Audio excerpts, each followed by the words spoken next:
계속해서 저희들이 그 산상수훈을 이제 강의하고 있지 않습니까? 지난번까지는 그 8개의 산상수훈 중에서 4개를 했는데요. 그 4개가 기억나시죠? 순서대로. 이번에 이 강의를 끝난 다음에는 누구나 다가 이 산상수훈을 그대로 마음속에 그대로 다 외우는 그러한 우리 모두가 됐으면 하는 마음입니다. 첫 4개가 뭐였던가요? 마음이 가난한 자, 그 다음에 애통하는 자, 그리고 온유한 자, 그 다음에 의에 줄이고 목마른 자. 그랬죠? 이 말씀을 깊이 항상 묵상하면 참 복이 돼요. 그래서 이 말씀을 매일매일 묵상하는 그러한 복된 자가 되기를 정말 주님의 이름으로 간구하는데요. 이 첫 4단계는 나와 하나님과의 관계 속에서의 그 4단계예요.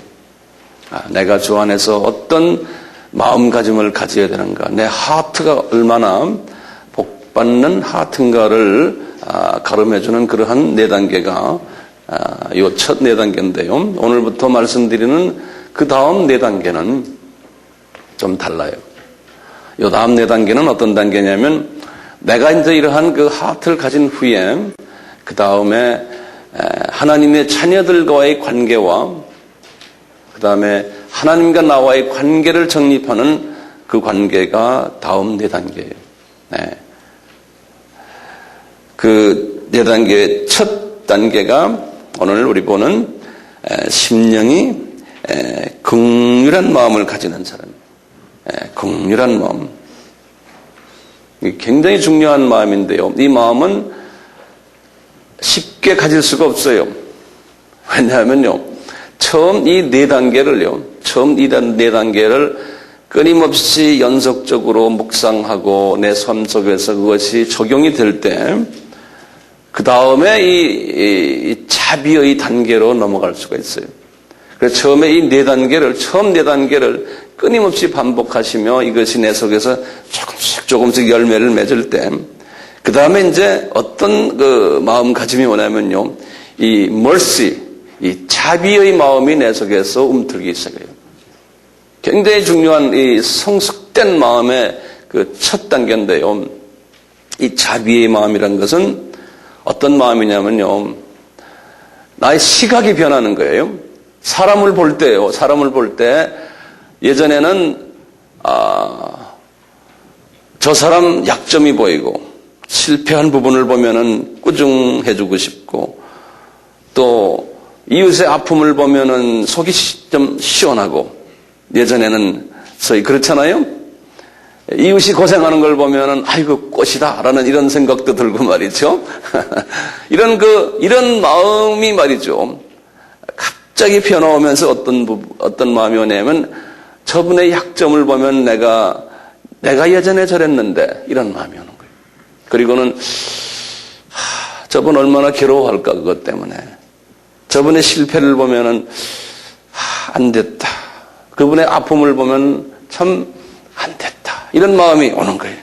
고생하는 모습을 보고, 그리고는 돕고 싶은데, 나에게 저분이 이렇게 좀 마음을 아프게 하는데 내 속에는 용서해줘야지. 저 사람이 나에게 저렇게 실수를 했기 때문에 얼마나 괴로워할까라는 그렇게 마음의 시각이 변해버리는 거예요. 그리고는 같이 아파해주고 싶고, 주고 싶고, 베풀고 싶고, 용서해주고 싶고, 불쌍한 마음을 가지게 되는 거예요. 이 시각의 변화가요, 엄청난 변화예요. 여기까지 올 때는 이건 보통 변화가 아니에요. 우리가 지금 2단계에 가지 못하기 때문에 우리 크리스찬들이 비성도들에게도 손가락질 받아요. 2단계에 가지 못하니까. 교회 안에서도 마찬가지고. 이것이 누구의 시각입니까? 예수님의 시각이에요. 예수님이 지금 우리를 볼 때요, 그런 모습으로 보고 있어요. 어제도 그제도 우리가 주님의 말씀에 불순종한 것이 얼마나 많아요? 나와 주님과의 관계에서, 나와 이웃과의 관계에서요. 심지어는 부부관계에서도 마찬가지고, 자녀들과의 관계에서도. 그럴 때마다 우리 예수님이 우리에게 이만한 망치를 가지고서 때렸어요? 안 때리잖아요. 그냥 예수님이 그래 하면서 자비의 시각을, 용서의 시각을 우리에게 지금 보여주고 계신 거예요. 그것을 우리가 느끼지 못하죠. 왜냐면요, 처음에 이 4단계를 하지 않으면요, 예수님이 나에게 이런 자비를 베푸고 계시다는 그 자체도 모르고 있어요. 영적인 감수성이 없는 거예요. 그런데 이제 이 처음 4단계를 하다 보면요, 이제, 주님이 나에게 이러한 은혜를 베푸시는 거라는 것을 이제 깨닫게 되거든요. 이 주님이 이러한 마음을 우리에게 이제 이 단계에서 주실 때요. 다시 제가 말씀드리지만 우리의 마음에 이런 마음이 들어와요.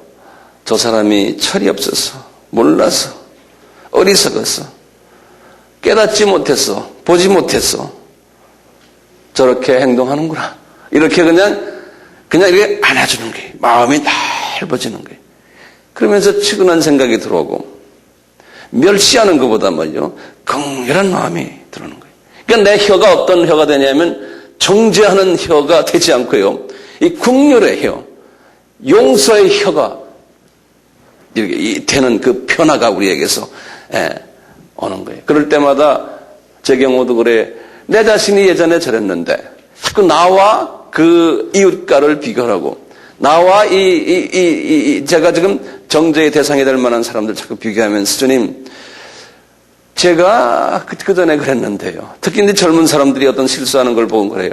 주님, 제가 저 나이 때는 쟤보다 못했는데요. 내가 그런다고요? 주님과 대화하면서요. 지금은 내 나이에서 내가 내 기준으로 보니까 마음이 안 차지만, 제가 저 나이 때, 내가 저 20대 때, 저는 저 형제보다 내가 못했어요. 나는 자꾸 나를 비교하면서, 주님, 저 형제가 나보다 낫네요. 저 형제가 나보다 낫네요. 이렇게 항상 생각해 왔었어요. 바울이라는 그 유명한 하나님의 종도요, 이분이 예수님을 다메섹에서 만났잖아요. 만난 후에 하늘의 비밀을 깨닫고 열심히 주님을 섬길 때요, 이분의 시각이 어떤 시각이었냐면 긍휼이 없었던 시각이었어요. 이분이 처음에는요. 왜냐하면 하늘의 비밀을 깨닫고, 와, 이렇구나, 이게 대단하구나, 왜 저 사람들은 모르지 하고 많은 부분에서 이 바울은요, 남을 정죄를 할 만한 입장에 있는 입장에서 가끔 정죄도 좀 하셨어요, 이분이. 그래서 이분의 편지들을 쭉 보면 편지가 14개 있잖아요. 편지에 이렇게 쭉 보면 편지에 너희들에게 은혜와 평강이 넘칠지어다라는 말씀은 편지마다 하시거든, 시작마다 하시고 끝에 꼭 하세요. 근데 긍휼이라는 말을 집어넣지라는 이분은요. 그러다 이분이 이 비주님과의 인격적인 관계를 하신 후에 이분이 이제 순교당하기 직전에 이분이 63세에 순교를 당했거든요. 목배임을 당했는데 그 나이가 꼭 제 나이에 지금. 금년이 제가 63세인데요. 금년에 바울이 순교당했던 제 나이로 따지면 그렇게 돼요. 이분이 순교 직전에 디모데에게 편지를 쓴 디모데전서와 디모데 후서를 보면요, 거기에는 너희들에게 은혜와 긍휼과 그 다음에 평강이 있을지어다. 거기에 긍휼이 탁 들어갔어요. 그러니까 이분이 그때 마음에 이제 평강은 이 긍휼이 있을 때 평강이 따라오는 거예요. 실은 진짜 평강은 모든 사람을 안아줄 수 있는 이 긍휼이 있을 때 평강이 오는. 이분이 이 깊은 주님의 마음을 깨달은 거예요. 그게 하루아침에 되는 게 아니에요. 이 긍휼은 하루아침에 되는 게 아니에요. 오랜 아픔을 통해서 우리 예수님의 마음이 긍휼한 마음 아닙니까? 우리가 자칫하면요, 이 단계에 가지 않으면서 긍휼을 베푸는 경우가 많아요. 우리 크리스찬들이요.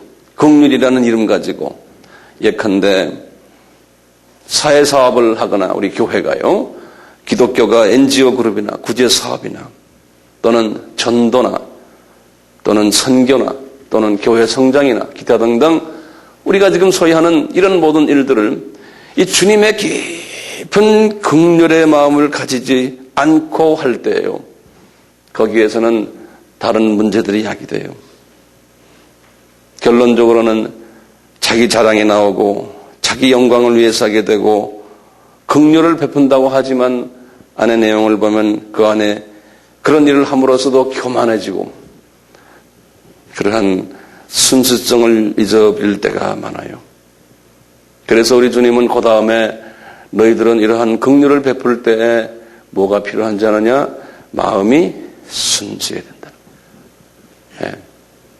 그래서 한국말로는 마음이 청결하다 그랬는데요. 영어로는 pure 그래서 pure. 이 깨끗하다는 거하고요. clean하다는 거하고 pure하다는 말은 달라요. 엄청나게 달라요. 이 clean하다는 건요. 겉으로 볼 때 깨끗한 거예요.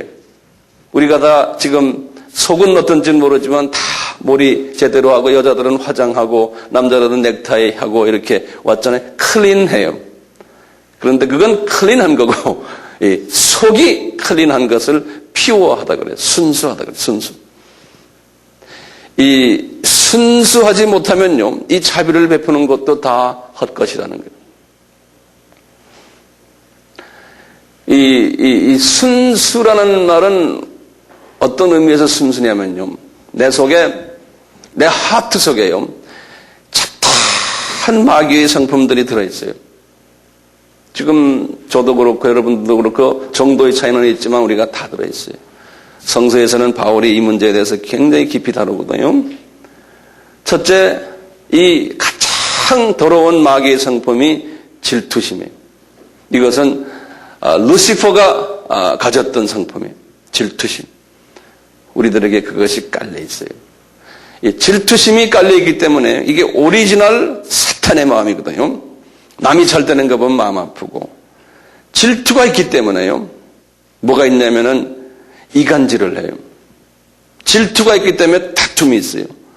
질투가 있기 때문에 분쟁이 있어요. 당파심을 가져요.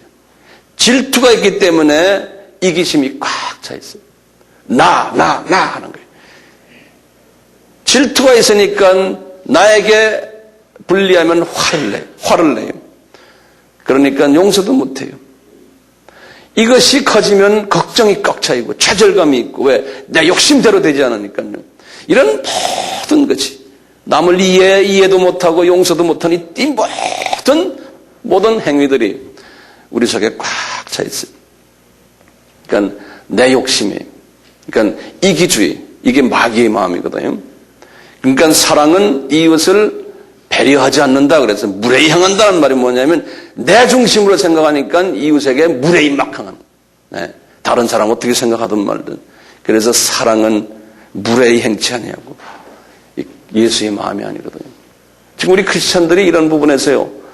우리의 삶 속에서 이 문화가 꽉 차 있기 때문에 우리 한국 문화가요. 특히요. 네. 이것이 우리를 차고 있는데 예수라는 하나의 복음이 나에게 들어왔지만 이 속에 깊은 하트가 이 문제를 해결해 주지 못하는 거예요. 그렇기 때문에 우리 속에는 뭐가 있냐면요. 이 하트가 피오하지가 않아요. 특히 우리 한국 크리스천들 보면요. 왜냐하면 깔려있는 이 더러운 문화가 우리 속에 꽉 잠겨 있기 때문에요. 클린은 해, 겉으로 보면요. 십자가가 있고 교회도 크고 행사가 많고 기도도 많이 하고 뭐 하는데 이 하트가 피워하지가 않은 거예요. 그러니까 모든 크리스천 형사들이 자기 영광을 위해서, 자기 교회를 위해서 예수를 보다도요. 자기 교단을 위해서, 자기 조직을 위해서 이루고 가는 거예요. 욕심이 꽉 차 있어요. 내가 유명해져야지, 내가 알려져야지, 내가 인정받아야지 하는 이것이 꽉 차 있어요. 그러니까 다툼이 있는 게 그 안에서. 예. 이 다툼이, 이게 보통 다툼이에요. 서로 잡아먹으려고 하는 다툼까지 다 있는 거예요. 이게 왜 그래요? 이 하트가 피오하지 않아서 그래요. 이 순수하지 않았어요. 하나님이 이 하트가 순수하지 않는 사람들을 쓰시려면은 어떻게 하시는지 아세요? 하나님께서 그 다가 안에 일부 중에 사랑을 하고 싶은데 저 사람을 쓰고 싶은데 하트가 더럽다. 예. 그럴 때는 하나님이 시험이라는 엄청난 용광로에다 집어넣으세요.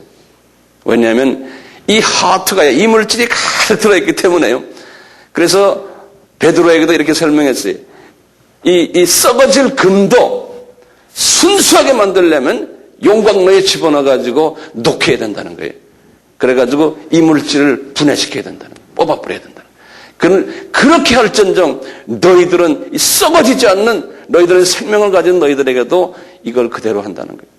그래서 우리도 이 용광로에 하나님께서 집어넣는 일을 경험케 해요. 하나님이 허락하시는 시험이에요. 이것을 베이라스모스라는 야고보가 이런 단어를 썼어요. 헬라 말인데요. 이것은 하나님이 의도적으로 우리를 뜨거운 물에 집어넣어가지고요. 가장 내가 아끼는 것을 하나님이 뺏어가거나 해요. 내가 가장 소중한 것을. 예컨대 어떤 때는 물질도 하나님이 뽑아가지고 건강, 어떤 때는 자존심, 체면 이런 것들 하나님이 뽑아가시는데 어떡하냐? 용광로에 집어넣어가지고요. 그래서 그냥 불이익도 당하게 하시고 말이죠. 핍박도 당하게 하시고. 이것은 하나님께서 자기를 사랑하는 자에게 베푸시는 사랑의 표현이에요. 그럴수록 이 이물질들이 벗어나가면서 쫓겨나가면서 주님께 더 가까이 가려고 하는 마음이 생기고 그러는 거예요. 어떤 사람은 이런 용광로에 집어넣는데요. 그것이 잘 분리가 되지 않아가지고요. 그 용광로에 들어가서 아픔이 상처가 돼가지고 더 이상한 사람이 되는 경우도 있어요. 그거는 복 있는 사람이 아니죠. 우리 바울 같은 사람 보세요. 바울도 하나님이 이런 다양한 부분들이 그분에게 있었거든요. 있었는데 하나님이 바울을 강훈련을 시켰잖아요. 이분이 고린도 후서 11장에 보시면 고린도 후서는 주후 55년에 쓰신 거거든요. 이분이 주후 35년에 다메섹에서 예수님 만난 후에 10년을 혼자서 외롭게 훈련받고 그 다음에 10년을 사역을 했는데요. 20년이라는 그 기간 동안에 첫 10년은 혼자서 외롭게 처음에 이 4단계를 한 거예요, 이분이. 그러다가 이제 그 다음에 이제 10년은 사역을 하면서 하나님께서 또 용광로에 집어넣는데요. 고린도전서 후서 11장에 그 자기가 어떤 용광로에 10년 동안 들어간 날을 설명하는 장면이 있어요. 이분이 그래요. 내가 그분이 지금 로마 감옥에 갇히기 전에 이미 옥에도 수없이 들어갔다네. 우리 같으면 경찰서 감옥에 들어간 거나 맞죠. 일주일씩, 열흘씩 말이죠. 옥에도 수없이 가고, 매도 수없이 맞고요. 여러 번 죽을 뻔도 했다는 거예요. 하나님이 그냥 강훈련을 시키시는 거예요. 39번씩 맞는 매를 5번이서 맞고요. 거의 죽을 뻔해요. 3번씩 태장을 맞고, 한 번은 돌로 얻어맞고 말이죠. 그 다음에 배를 탔는데, 복음 때문에 3번씩 파산해가지고 일주일씩 그냥 암흑 속에서 헤맨 고생도 해봤고요. 강도 수없이 만나고 물에 빠져 죽을 각오도 했고 광야에서 많은 강도들도 만나고 바다의 위험과 그 다음에 거짓 형제들이 자기가 전하는 복음에 대해서 자기를 막 씹는 경험도 여러 번 당하고 그런 수고하고 애쓰고 밤잠도 제대로 자지 못하고 줄이고 배고프고 춥고 이 경험을 다 했는 10년 동안이요. 이거 하고는 그 다음에 다음 10몇 년은 더 심하게 했어요, 이분이. 왜 그래? 용광로에 넣어가지고요. 이 바울, 이 하나님의 종을 말이죠. 이 아픔을 통해서 겸손하게 만들고 이 안에 이물질을 제거하는 거예요. 이분이 이물질이 어느 정도 제거되니까요. 같은 우리 고린도 후서 11장 이제 끝나면서 12장에 탁 들어가서 그러는 거예요. 내가 이런 이물질을 제거하다 보니까 내 눈이 밝아지더니 말이에요. 내가 3층전 구경했다는 거예요. 3층전. 지금 주님이 오늘 말씀하시잖아요. 마음이 순수한 자는 하나님을 볼 것이요 그랬죠. 예? 이 이물질이 딱 들어가 놓으면요. 내 속에요. 이 더러운 이물질이 있으면요. 영의 눈이 어두워져가지고 하나님과 나와의 그 사이에 이물질이 들어가면 이 눈이 희미해져가지고 보이지 않는 거나 마찬가지예요. 그러니까 세상의 물질 걱정, 세상의 무슨 걱정, 미움이 많고 평강이 없으면요. 예수님이 안 보여요. 천국의 저쪽 동네가 보이지가 않는 거예요. 네. 세상에 이 가로막는 것이 너무 많아가지고 내 눈을 가로막는 거죠. 근데 하나님의 자녀들이 대부분이 그렇잖아요. 이 바울이요, 이런 훈련을 딱 하고 나니까요, 3층천에 올라가서 주님과 대화하는 기도 가운데 탁 열리고, 우리 주님이 그러잖아요. 너 아직도 훈련 덜 끝났는데 3층천 구경했다고 폼되지 말아라. 그래갖고 뭘 했냐면 이분이 육신의 가시를 딱 전한 거예요. 어떤 분은 이분이 육신에 눈의 병이 있다고 꼽추라는 이야기도 있고요. 말라리아에 걸렸다는 이야기도 있지만, 어쨌든 주님, 나 이렇게 영적 경험을 많이 했는데 저 말이죠, 이것도 좀 없애주세요. 그러니까 너 그거 필요하다는 거예요. 너 그거 없으면은 나중에 교만해진다는 거예요. 그러니까 자기가 뭐라고 그랬어요? 우리 주님, 너에게 준 은혜가 족하니라. 그러면서 너희가 약할 때 네가 더 강해지는 것을 체험하라는 거예요. 그러니까 이분이 점점 더 눈이 밝아지고 이 영계가 보이고 하니까, 영계가 보이는데 말이죠, 그까지 죽는 게 겁납니까? 죽으면 쳐 날아가는 게 눈에 보이는데, 예? 그러니까 순교라는 게 말이죠, 그게 사람의 마음으로 되는 게 아니에요. 저쪽이 상대적인 가치가, 더 큰 가치가 보이는데 그까지 순교가 뭐가 그렇게 대단합니까?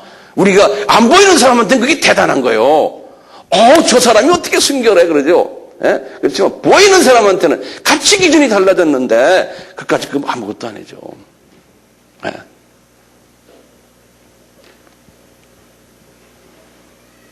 우리 주님의 그 이복 형제인 야고보에게 이런 부분에 대해서 예수님이 가르친 게 있어요.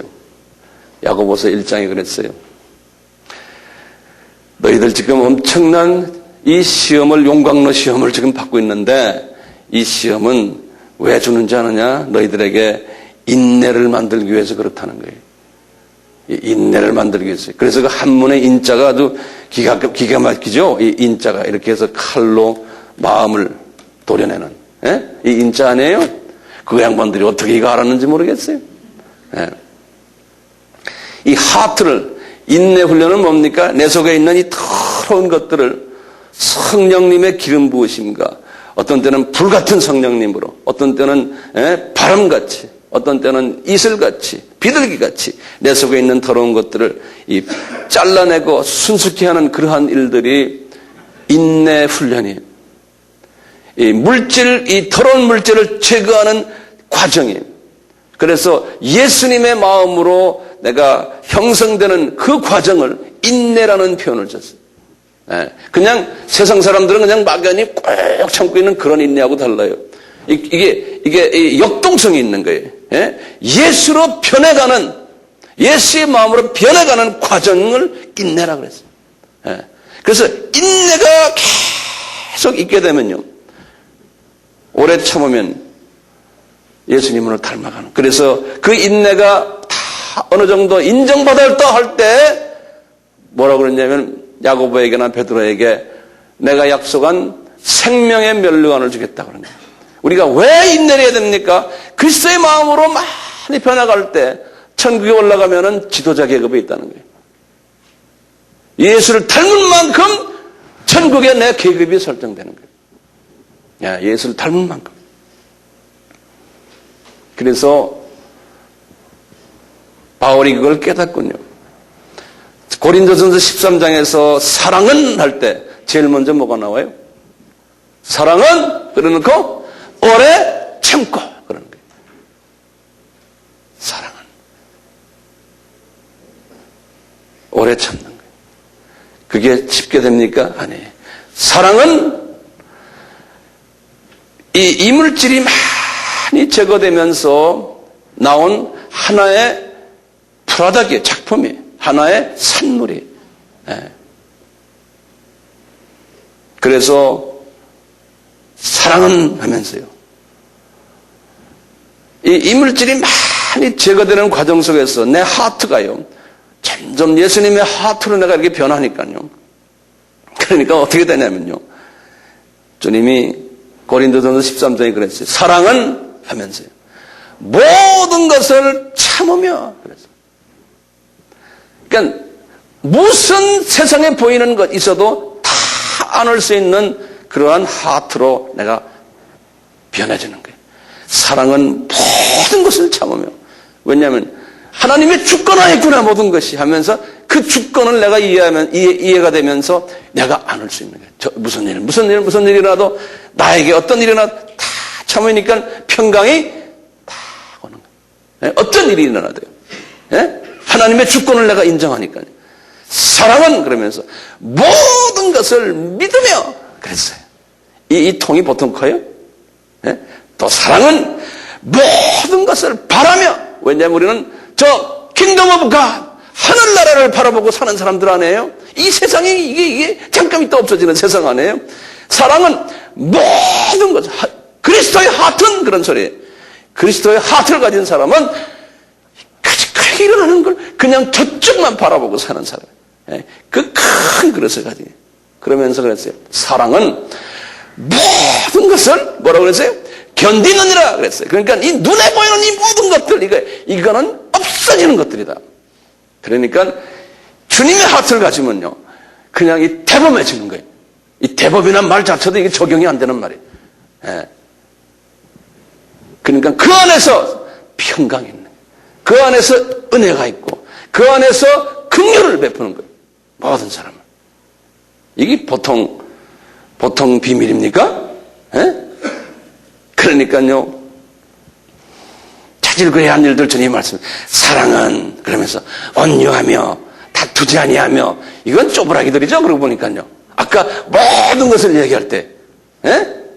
사랑은 자랑하지 않고 교만하지 않고 무례하지 않고, 이런 것들은요, 이 인내가 큰 인내를 연습한다면 이런 건 아무것도 아닌 거예요. 할 수 있잖아요. 우리 예수님은 아담이 죄를 딱 지은도 못해요. 예? 주전 4114년 빛주전 아담이 죄를 딱 짓고 창세기 3장 15절 해서 예수가 내려올 것이다 말하는 것이 그때 안에 4000년, BC 4000년이거든요. 그때부터 예수님이 오신 그 4000년을 오래 기다리신 분이에요. 그냥 멍하니 기다리신 분이 아니잖아요. 철저하게 계획을 짜가지고 동물 잡아라! 그분이 나중에 나라는 걸 알려주게 4000년이라는 긴 기간 동안을 오래 참으신 거예요. 예수의 성품이. 예? 나는 이분이 성만차 때부터 십자가 사건까지 사건을 자주 제가 묵상하거든요. 그럴 때 보면은 대단하신 하나님이시구나 하는 걸 항상 저는 느껴요. 피조물들이, 개미들이 나를 씹는 거나 마찬가지예요. 나를 꺽꺽꺽 자기네 이빨로 나를 발 쑤시는 거나 마찬가지예요. 예수님이 대제사장 앞에 딱 가야바 앞에 있을 때 로마 군인들이나 대제사장 욕설을 하고 말이에요. 침 뱉고 뺨 때리고 옷도 벗기고 조롱도 하고 말이죠. 자존심 다 상하게 하시도 가만히 계세요. 이 창조주 예수님께서요. 그냥 발로 비벼버리면 끝나는 그 존재들 앞에서 다 계세요. 십자가를 또 미라니까 또 다 벗고서 미세요. 책찍이 얻어맞아요. 발로 비벼버리면 끝나는 존재들 앞에서 말이에요. 그러시면서 십자가를 탁 지시군요. 아침 9시에 지셨는데 6시간 동안 오후 3시까지 쫙 십자가에서 참으시는 거예요. 이 예수님의 오래 참으심. 왜요? 생명을 주기 위해서 우리에게, 우리 보고 너희들도 이걸 배워라 하는 거예요. 이 생명을 주시기 위해서 우리에게 이렇게 가르쳐 주죠. 오늘 주님이 복 있는 자는 마음이 순수해야 된다. 자비를 베풀 때 순수한 마음으로 베풀어야지, 안 그러면은 종교인이 되어버린다는 거예요. 자칫하면 교만해진다는 거예요. 자기 자랑, 자기 영광 찾는다는 거예요. 그렇기 때문에 순수해야 되는데, 이 순수해지면 이점이 딱 2개가 있어요. 이 순수한 하트가 되면요, 주님이 그랬죠. 너희들이 하나님을 볼 것이라는 거예요. 예, 이물질이 다 빠지니까요, 나와의 그 장벽이 없어지고 예수님이 여기 와 계신 예수님을 내가 보게 되고 성령님이 운행하시는 것을 내가 피부로 느끼게 되고 하나님의 음성이 들려오고 영계가 열리는 거예요. 우리는 육의 눈은 밝아요. 이 마음의 눈도 밝아요. 그런데 이 영의 눈이 밝아지려면 영이 깨끗해야 되는 거예요. 마음이. 하나님께서 바울에게도 그랬지만 모세에게도 똑같은 원칙을 했어요. 이분이 인내 훈련을 80년을 받았어요. 하나님이 사랑하시니까요. 40년은 지도자 훈련 받고 나머지 40년은 겸손의 훈련을 했어요. 그 후에 이분이 예수님이 딱 나타나시니까 눈에 보인 거예요.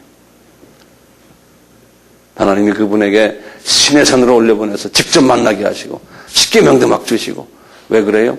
이분이 이 영의 눈이 뜨여진 거예요. 네.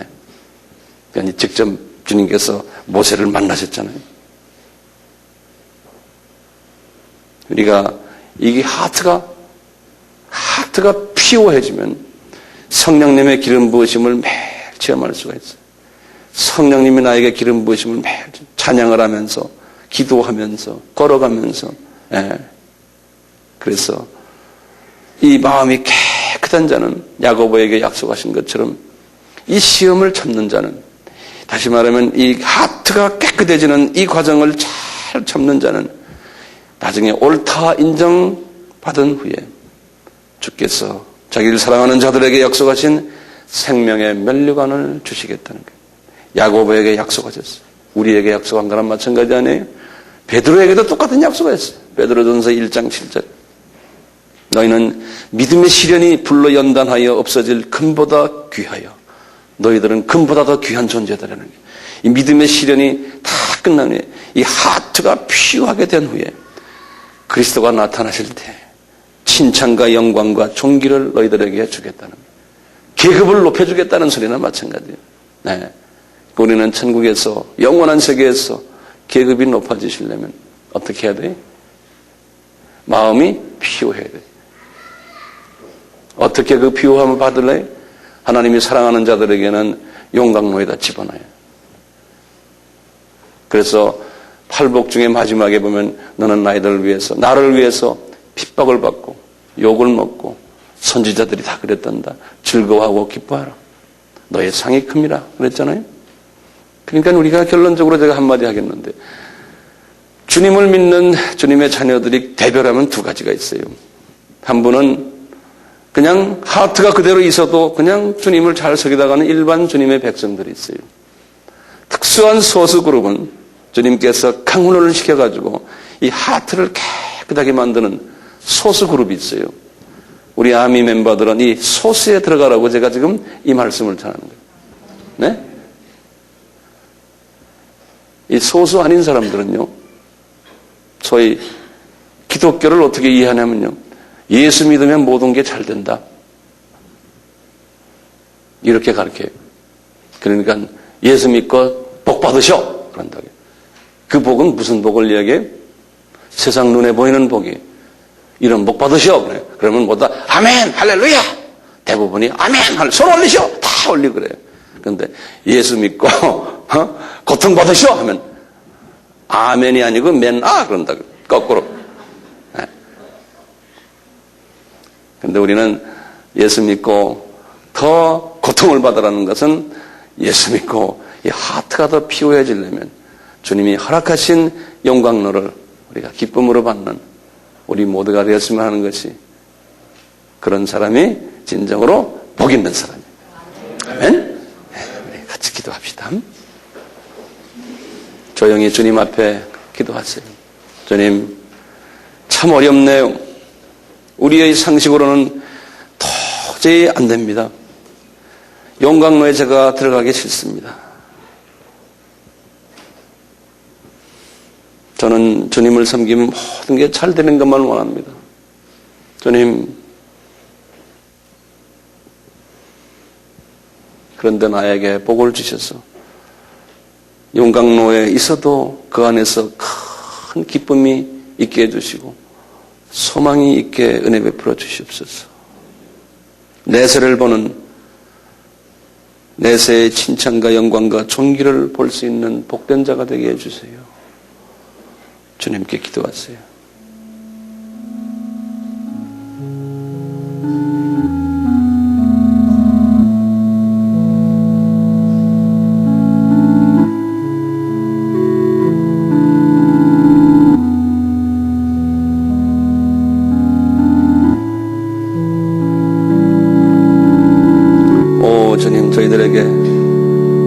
주님이 약속하신 복된 자가 되게 은혜 베풀어 주시옵소서. 이 세상에서 잘 되는 것은 영원한 것이 잘 될 때에 상대적으로 이 세상 것이 잘 되는 걸로 믿는 그러한 새로운 성서적인 가치관을 가지게 도와주시옵소서.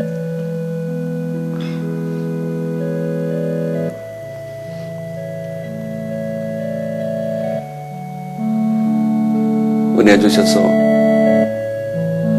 이 세상에서도 잘 되고 영적으로도 복을 받는 우리 모두가 됐으면 얼마나 좋겠습니까? 우리 하트를 복을 내려주셔서 약속하신 이 세상 복과 저 세상 복을 동시에 받는 복된 자가 되기를 간절히 간구합니다. 우리가 이 세상 것을 많이 받고 이 세상 것을 많이 누릴 때마다 주님을 더 사랑하게 해주시고 우리 예수님을 더 의지하게 해주시고 가진 것을 저 세상을 위해서 쓰는 자들 되게 해주시고 진정한 의미의 복된 자입니다. 이 복을 우리에게 내려주시옵소서. 이 세상에서 가진 것을 초토로 여기는 믿음의 소유자들 되게 하시고 그것이 내 것이 아님을 고백하게 해주시고 그것이 주님의 것임을 고백하게 해주시고 많은 걸 가졌지만 그것이 나를 노예화시키지 않게 해주시고 많은 건 가진 것이 그것 때문에 더 자유스러운 사람이 되도록 복을 내려주시옵소서. 오 성령님이시여 기름 부으소서. 성령님이시여 한 분도 예외 없이 주님의 자녀들에게 기름 부으소서. 기름 부으소서. 기름 부으소서. 우리의 하트를 성령의 기름 부으심으로 변화시켜 주시옵소서. 성령의 불로서 태워주시고 성령의 물로서 씻어주시고 말씀의 검으로 잘라주시옵소서. 오 우리에게 긍휼을 베풀어 주시옵소서. 주님께서 말씀하셨습니다. 긍휼이 있는 자에게는 주님께서 긍휼을 베푸신다고 약속하셨습니다. 오 주님 저희들이 죄를 지을 때마다 저희들에게 긍휼을 베풀어 주실지언정 내가 이웃에게 먼저 긍휼을 베풀 때 내가 주님 앞에서 긍휼을 받는다고 하신 이 말씀 잊지 않게 해주시옵소서. 지금 이 시간은 예수 그리스도의 무한하신 은혜와 하나님 아버지의 극진하신 사랑하심과 성령님의 감화감동 교제케 하심이 우리에게 항상 있기를 예수님의 이름으로 축원하옵나이다. 아멘.